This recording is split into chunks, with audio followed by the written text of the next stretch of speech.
Westminster Hall by Michel Russell. Read by Anthony Wren. It's there they hold the prettiest fair in May, in a pair of red-heeled slippers very gay. I'll pick a bunch of cowslips for your bodice. In addition, I'll tie a yellow ribbon in your hair, if you'll go along with me to Shepherd Market, and dance me around the maypole at Mayfair. Eleanor Fargion, 1916. Chapter 1. For a brief moment he awoke. Fernley wondered who was lying next to him in bed. As the events of the previous evening came slowly into focus from his clouded mind, he stared more at the naked male figure, and realized that he had been chatted up by quite a lot of people at the busy club during a crowded Saturday night.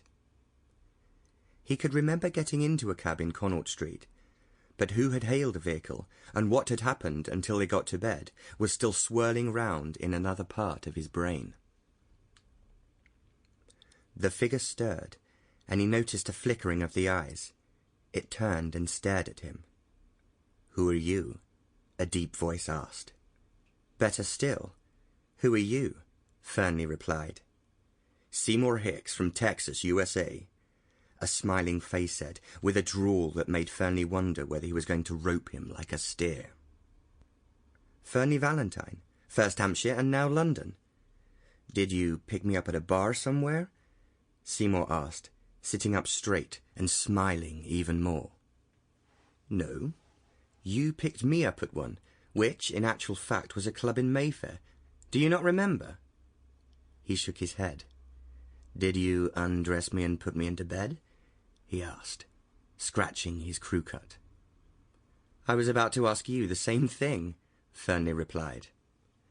Seymour shook his head again. "Do you have any idea what happened?" It was time for Fernley to shake his head. Seymour scratched his head again, staring first at the ceiling and then at Fernley. "Events are now coming to me more clearly.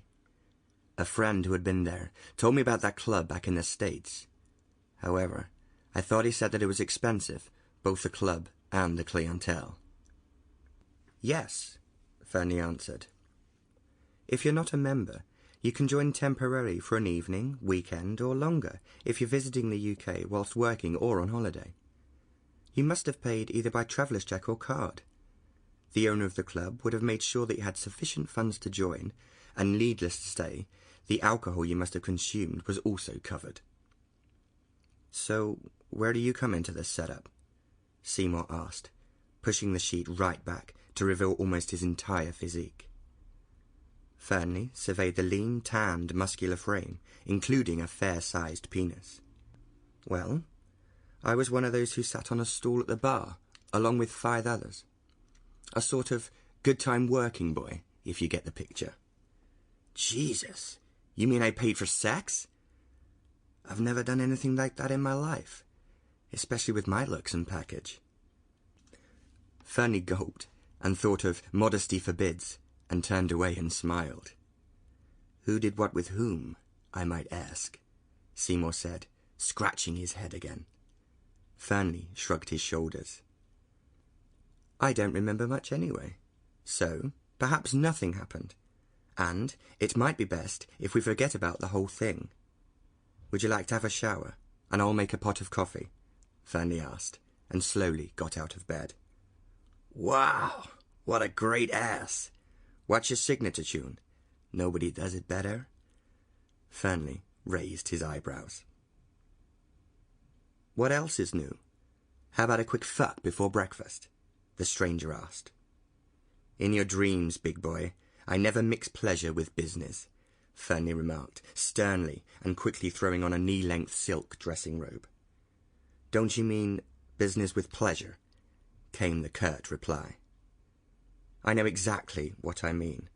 For that last remark, you can forget the wash and beverage and leave now, and it won't cost you $1. He walked quickly out of the bedroom. About an hour or so later, with the stranger gone, Fernley was sitting alone having an orange juice, when the kitchen door opened, and in walked his flatmate, Jamie Vaughan. His Sample complete. Ready to continue?